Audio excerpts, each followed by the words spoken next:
강단 속에서 사단에 쏟지 않고 승리한 여러분인 줄 믿습니다. 저번 주 강단 말씀을 통해서 분노를 녹여라고 강단에서 말씀을 허락하셨는데 왜 이런 말이 있잖아요. 이제 남자랑 여자가 결혼을 할 때 여자랑 남자 얼굴 아무것도 중요하지 않고, 여자는 이제 옛날 속담이죠. 옛날에 여자는 현명하면 되고 집안일 잘하면 이제 얼굴은 3년밖에 안 가는데 현명한 것들은 30년 평생 간다 이렇게 얘기를 해요. 근데 최근에는 무슨 말이 나오냐, 이제 남편과 아내가 결혼을 했는데 아내랑 남편이 막 싸웠는데 아내가 눈 떴는데 내 앞에 너무 잘생긴 뭐 강동원이나 조윤선이 누워있는 거예요. 그러면 자기의 분노가 사르르 녹는데요. 얼굴이 잘생기면 눈 떴는데 왜 이상한 아저씨가 누워있다 막 아침부터 열이 받는 거예요. 내 옆에 왜 이런 아저씨가 붙어있냐. 근데 옆에 연예인이나 같이 잘생긴 사람이 누워있다 그럼 눈 뜰 때마다 행복하대요.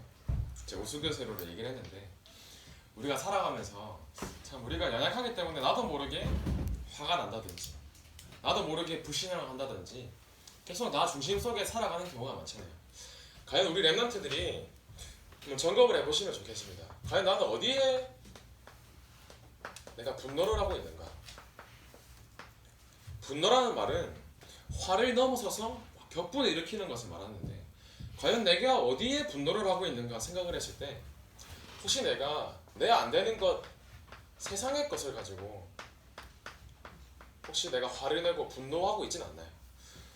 내가 성적이 안 나오니까 막 스트레스 받고 짜증이 나기도 하고, 내가 살아가면서 친구들과의 갈등 속에서 얘는 왜 이래? 쟤는 왜 그래? 편 가르기도 하고 화내기도 하고, 또 우리 엄마나 아빠를 보면서 엄마 아빠는 왜 저래? 이런 세상 것에 혹시 화내거나 분노하고 있지 않습니까? 또 혹시는 영적인 것이 아니라 육의 것에 내가 화를 내거나 분노하고 있는지 아닌지 확인해 볼 필요가 있어요.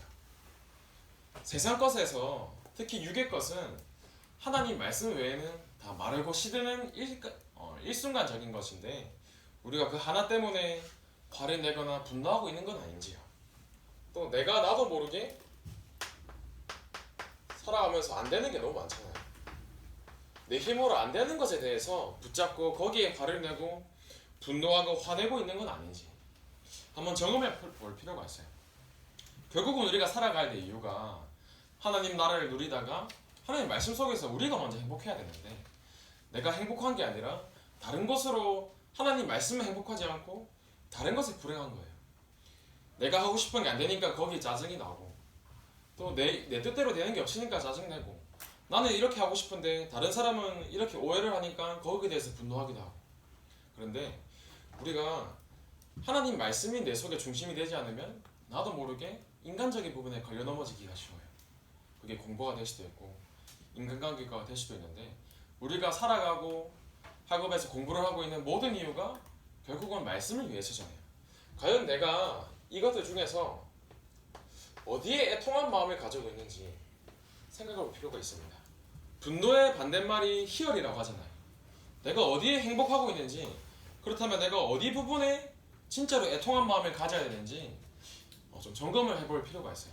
진짜로 내가 마음이 만약에 죽어가고 있는 학교 현장이나 죽어가고 있는 친구들, 또 우리 부모님과 가정을 봤을 때 참 예수님 못 믿어서 예수님 모르고 저렇게 힘들고 방황하고 있구나, 이 애통한 마음이 만약에 여러분들 마음속에 있다, 그러면 여러분들 참 성공한 인생입니다. 그래서 내가 인생이 세상 것에 육신 것에 분노하고 있는 것이 아니라 내 마음이 하나님 말씀 모르고 살아가고 있는 저 현장을 향해서 애통한 마음을 가지시는 저 여러분이 됐으면 좋겠습니다. 제가 한 개 적어볼게요. 어제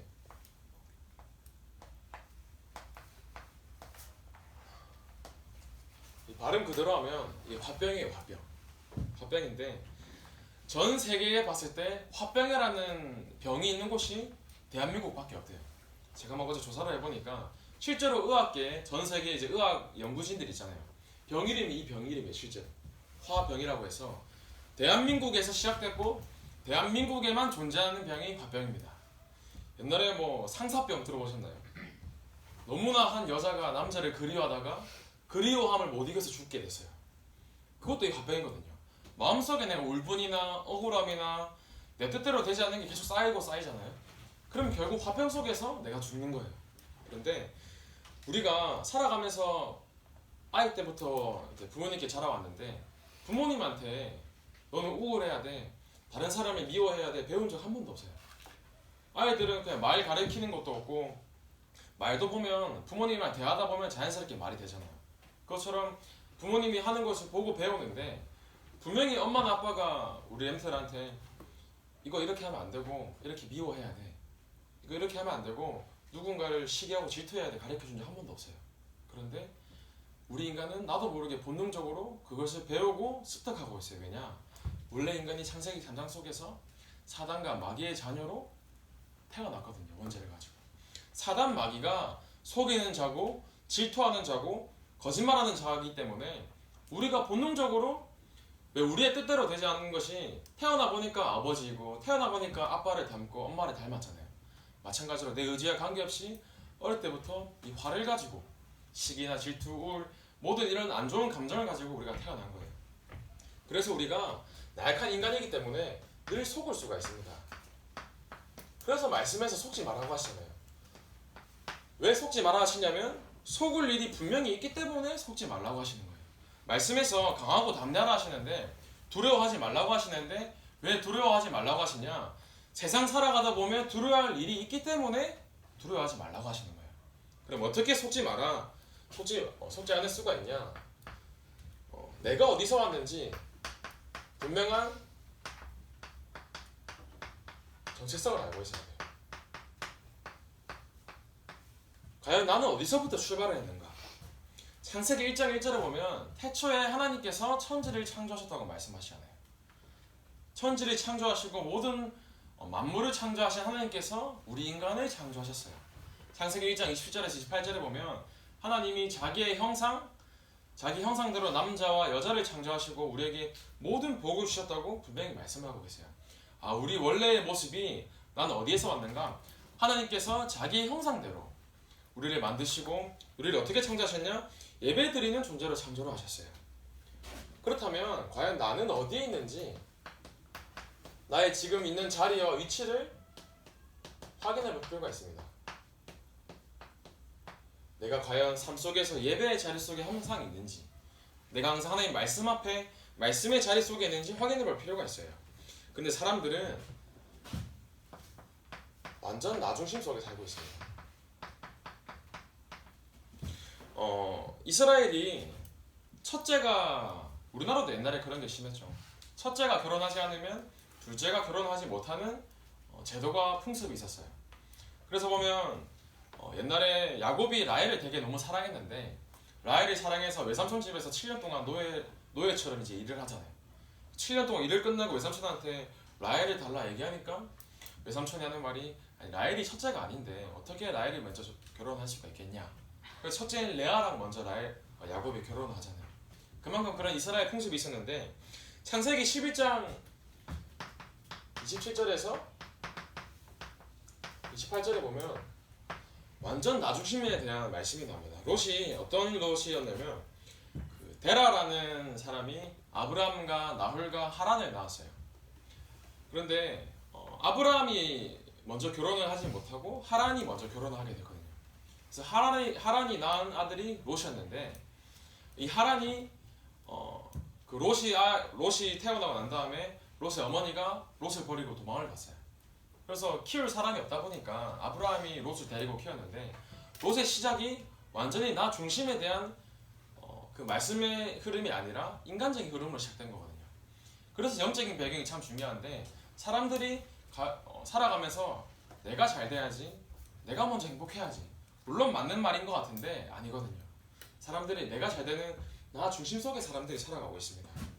그리고 완전히 중심이 물질이 중심이 되어서 완전 돈이 내 모든 최우선이 되고 돈 때문에 어머니를 죽이고 돈 때문에 사람들을 죽이기도 합니다.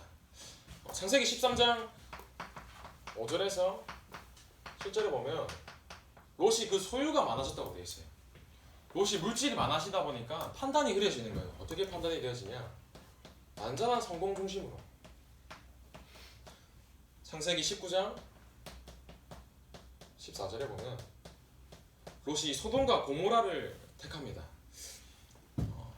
근데 말씀을 붙잡은 아브라함은 창세기 12장에 보면 우리가 참 내 것을 내려놓고 가기가 힘든데 말씀 따라가는 게 참 중요하거든요. 근데 롯이 이 말씀을 따라가지 않고 눈에 보이는 적과 꿀이 흐르는 눈에 좋은 땅을 선택하는 거예요. 사실은 인간적으로 봤을 때 좋은 땅을 선택하는 게 맞는 것 같은데 언약이 있는 사람은 좋은 것과 내 이익과 나와 물질 성공의 중심돼서 선택하는 게 아니라 말씀이 중심돼서 선택을 합니다. 그래서 여러분이 늘 인간적이고 세상적인 걸 선택하는 것이 아니라 말씀 안에서 언약 따라서 선택하시는 저 여러분 됐으면 참 좋겠습니다. 그래서 결국은 내가 누구인지, 나는 누구인지에 대한 분명한 정체성을 알고 있어야 돼요. 아, 내가 구원받은 하나님의 자녀이구나. 아무리 내가 흔들리고 넘어지는 것처럼 보여도 나는 절대 망하지 않는 하나님의 자녀이구나. 나의 신분에 대해서, 나의 신분과 권세를 날마다 확인하는 저 여러분이 있으면 좋겠습니다. 그래서 우리가 결국은 내 힘으로 할 수가 없는데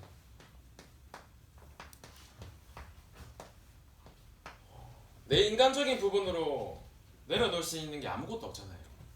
아브라함이 본토 친척과 가족과 모든 것을 가지고 있었지만 하나님의 말씀대로 그 말씀을 붙잡고 다른 것을 다 내려놓고 포기하고 가나안 땅을 선택을 하잖아요. 그래서 우리가 과연 사단에게 어떻게 하면 속지 않는가 생각을 했을 때 살아가면서 분노하고 내 인간적인 마음으로 나도 소돔과 고모라 좋은 땅을 선택하고 싶은데 라고 생각이 들 수도 있어요. 그런데 살아가면서 하나님의 말씀 속에 있다. 그러면 결국은 언약 속에서 말씀 속에서 인도받게 되면 하나님께서 우리의 인생을 세밀하게 인도해 나가실 거예요. 그래서 결국은 내가 인생이 내 뜻대로 살아가는 것이 아니라 전사님도 그런 것 같아요. 일주일 동안 사역을 하면서 사람들을 만나면서 저도 모르게 불신앙을 하기도 하고 저도 모르게 어떤 문제 속에서 걸려 넘어져서 조금씩 화가 나기도 하고 순간순간 그럴 때도 있어요. 왜냐면 저도 연약한 인간이기 때문에 제가 완벽하면 여러분이 완벽하면 왜 하나님이 필요하겠어요. 그렇기 때문에 나는 내 혼자로는 절대 불가능한 존재이구나. 그래서 내가 하나님 자녀이지. 나의 아버지 하나님을 말씀을 늘 따라가야지. 이 고백을 날마다 하게 되시면 여러분들이 세밀하게 말씀 속에서 성령 인도 받으시는 삶이 될 겁니다. 그래서 어떻게 하면 모든 걸 내려놓을 수 있냐? 예배자의 삶이 되면 됩니다. 예배자의 삶이 뭐냐 했을 때 결국은 말씀 중심이거든요. 내 속에 완전한 말씀이 중심되어서 개돼지가 예배드리는 거 한 번도 본 적 없잖아요. 개돼지가 여기 와가지고 뭐 꿀꿀꿀 멍멍하면서 예배드리는 거 본 적 없잖아요. 왜냐? 개돼지는 하나님께 창조하실 때 생영, 영적인 존재를 만들지 않았거든요. 오직 사람만이 영적인 존재로 하나님께서 창조를 하셨어요. 그렇다면 영적인 존재가 언제 가장 행복하냐? 하나님과 함께할 때. 하나님과 함께하는 방법이 뭐예요? 예배드리는 거잖아요. 물론 교회에 와서 교회 당에 와서 예배드리는 것도 예배지만 그런 당에 와서 예배드리는 것 이외에도 혼자 있는 시간에 그러니까 가정에 있든지 학교에 있든지 만약에 가정에서 혼자 있을 때 예배가 되어진다. 만약에 학교 갔을 때 책상에 앉아서 혼자서 기도가 되어지고 예배가 되어진다. 그럼 여러분 인생은 무조건 성공한 인생입니다. 말씀에서 분명히 예배 성공이 인생 성공이라고 말씀하셨잖아요. 그러면 분명한 축복과 언약을 예배하셨는데 축복을 받아라 했는데 받기 싫습니다 하면 뭐 굳이 안 받을 필요가 없잖아요. 받으라고 허락을 하셨는데 그럼 이 축복을 받는 방법이 뭐냐? 말씀 중심에 있는 예배자의 삶이에요. 창세기 12장 4절에 이 아브라함이 여호와의 말씀을 따라갔고 말씀이 뭡니까? 요한복음 1장 1절 말씀에 말씀이 곧 하나님이시라. 우리가 결국은 하나님의 말씀 가운데 말씀이 중심되어 있다. 그러면 우리 인생은 반드시 성공한 인생인 줄 믿습니다. 어디로 가야 되는지 모른다. 괜찮아요. 하나님 말씀 따라가면 됩니다. 내가 어떻게 해야 될지 모르겠다. 괜찮습니다. 왜냐? 말씀이 있고 하나님께서 우리 인생을 세밀하게 계획하시고 인도하시기 때문에 예배자의 삶이 됐으면 좋겠습니다. 그리고 우리를 하나님께서는 치유자로 부르셨는데 어떻게 치유자로요? 완전한 기도의 중심 속에서 사람을 살리고 나를 살리는 게 참 어려운 거일 수도 있어요.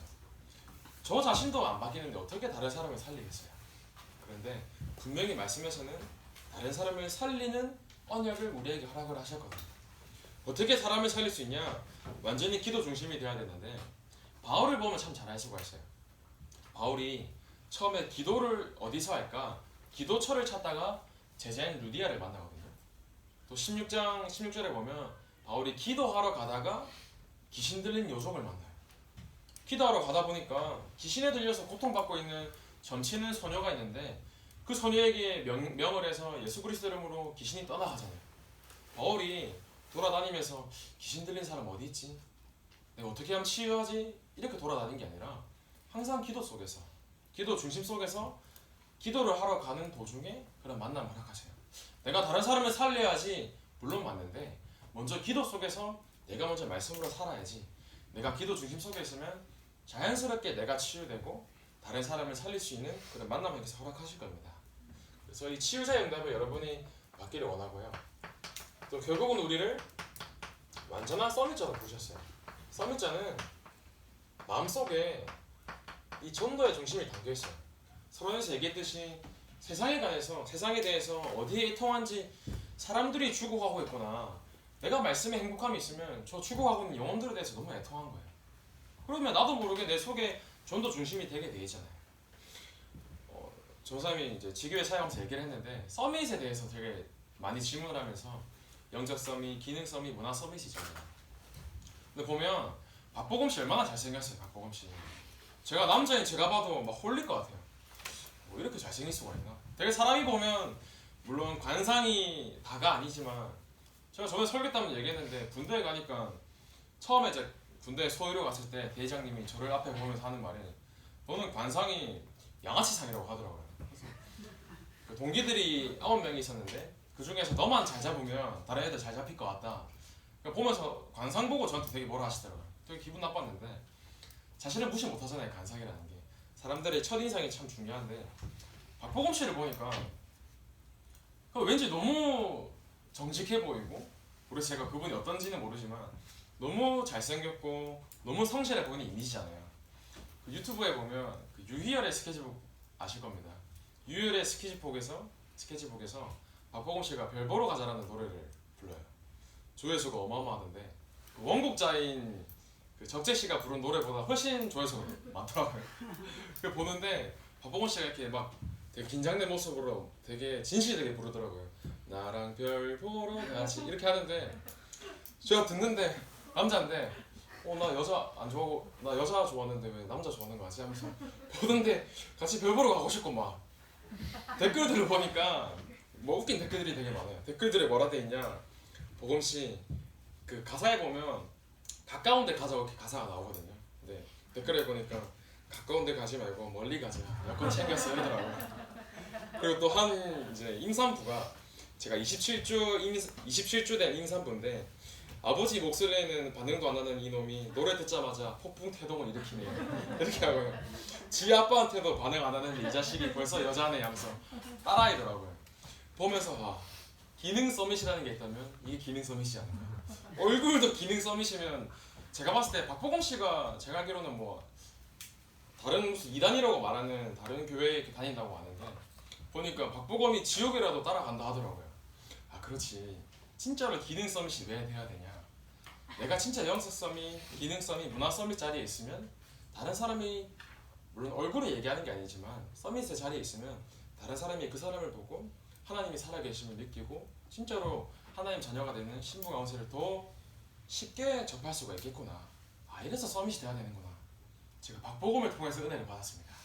그래서요 저 여러분이 제가 우스갯소리를 얘기했지만 내 것으로는 참 안 되고 내 힘으로는 안 되잖아요.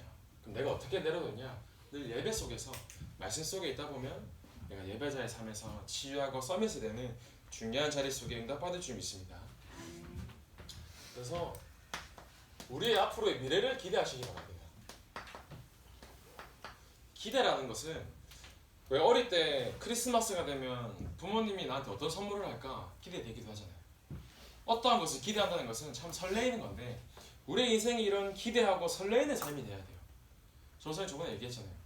내일 중고등부 강단 예배 말씀드리는데 너무 설레는데 마치 남자친구를 기다리는 것처럼 여자친구를 기다리는 것처럼 너무 설렌다. 내일 강단 말씀은 무슨 말씀을 줄까? 이런 설레는 마음이 여러분들에게 있다? 그럼 무조건 성공한 인생입니다. 그렇기 때문에 나의 미래를 앞두고 어떤 것을 기대하냐? 특히 우리 학교 현장, 내가 살고 있는 지역 현장 속에서 지금 특별히 30지교회 또 이제 강단 말씀에서 600지교회에 대해서 계속 말씀이 나오실 거예요. 왜 내가 지교회를 펼쳐야 되지? 내가 왜 있는 곳에서 다락방을 해야 되지? 곰곰이 한번 질문을 해봤으면 참 좋겠어요. 내가 있는 곳에 말씀 운동을 펼친다. 이것만큼 중요한 게 없거든요. 내가 있는 곳에서, 내가 있는 학교 현장에서, 학원 현장에서 말씀 운동이 벌어지고 지교회가 생긴다. 그러면 여러분들이 있는 그곳을 통해서 지역의 역사는 흑암이 완전히 묻어지고 그곳에 있는 구원받기로 작정된 자들이 그 시스템 속에 들어오게 될 거예요. 진짜로 내가 왜 지교회 운동을 펼쳐야 되는지 중고등부 랩런트들이 방관자 되고 제3자가 되는 게 아니라 정말로 이 운동의 주역이 되시면 참 좋겠습니다. 그리고 특히 우리 교회에 지금 시간표가 헌당에 대해서 나오고 있잖아요. 한영이가 또 기도를 했는데 정말 중고등부 랩런트들이 헌당의 마음을 품고 하나님께서는 교회와 성전에 대해서 언약을 품고 기도가 담긴다. 반드시 여러분의 인생을 축복하실 거거든요. 내가 진짜 경제에 축복받고 싶다. 내가 나중에 크고 어른이 돼서 교회의 중요한 중직자 되고 중요한 자리에 위치에 서서 정말로 하나님 견신하고 싶다. 그럼 지금 이 시기 때부터 중요하게 준비를 해야 돼요. 내가 마음속에 금액이 중요한 게 아니라 헌금에 대해서 생각을 하면서 내가 왜 헌금을 준비해야 되지? 하나님께 한번 질문을 하면서 만약에 헌금할 형편이 되지 않는다. 그럼 전원사님 저번에 진센돌프라는 친구를 얘기했잖아요. 경제적으로 형편이 안 되면 진짜로 마음을 담고 기도로 헌신을 하는 거예요. 물질과 기도로 내가 마음을 담고 헌당에 내가 만약에 진짜 중심을 담고 준비를 하고 헌신을 한다. 하나님께서 반드시 여러분의 삶을 이끄시고 축복을 하실 겁니다. 그리고 여러분들이 결국은 남은 자 후대 랩런트잖아요. 우리들의 삶을 통해서 결국은 여러분들이 주역이거든요. 앞으로 우리 교회에 헌당을 한다. 결국은 여러분 때문에 헌당을 하는 거예요. 우리 1세대 기성세대 분들은 다들 하늘 나라 올라가고 난 다음에 여러분들이 주역이 되어서 어떻게 교회를 내가 이끌어갈지, 이 교회를 통해서 어떻게 지역을 살릴지, 후대와 세계를 살릴지, 내가 주역이구나. 후대에 대한 언약을 내가 붙잡고 내가 진짜 주역이 돼서 교회와 목사님과 지역을 살리는 랩런트가 되어야지. 이 말씀이 나의 말씀이 됐으면 참 좋겠습니다. 그래서 마지막으로 237 나라를 살리는 여러분이 되기를 원하는데 우리가 오산에만 머물 게 아니잖아요. 결국은 우리 지역과 우리 민족과 세계를 살려야 되는데 237 나라라고 했을 때 물론 TCK 다민족 살리는 것도 당연한 거고요. 근데 외국인이라고 했을 때 TCK라고 했을 때 사실 우리도 외국인이잖아요. 우리가 왜 외국인이냐? 세상에 이 땅에 지금 사단이 완전히 왕노릇을 하고 있는데 사단 나라 속에 있는 하나님 나라의 자유는 우리가 사실은 이 땅에 살고 있는 외국인이거든요. 정말로 나은 사람을 통하여서 지역과 교회와 후대와 237을 살리는 미래를 놓고 어떤 응답을 받아야 될지에 대해서 늘 기대하시면서 결국은 말씀 속에서 예배 속에서 내가 누구인지 분명한 언약이 있으면 이 땅 살아가는 동안에 어떤 문제가 오고 어떤 사건과 고난 속에서도 분노하지 않고 말씀이 중심이 되어서 승리하는 여러분이 될 줄 믿습니다. 여러분이 한 주간도 늘 말씀 속에서 분노를 내려놓고 분노하는 것이 아니라 현장에 대한 애통한 마음을 가지고 승리하는 저와 여러분이 됐으면 참 좋겠습니다. 살아계신 하나님 감사를 드립니다. 이 땅 살아가는 동안에 우리가 문제와 사건과 고난 속에서 흔들리고 분노하는 것이 아니라 현장에 중국하고 있는 자들을 보면서 애통한 마음을 가지게 하시고 하나님 말씀과 기도와 전도 중심 속에서 다른 사람을 살리는 중요한 제자의 일꾼이 될 수 있도록 이 시간 여기 모인 모든 선생님과 렘트들을 축복하시고 인도하여 주옵소서. 살아계신 예수 그리스도 이름으로 기도합니다.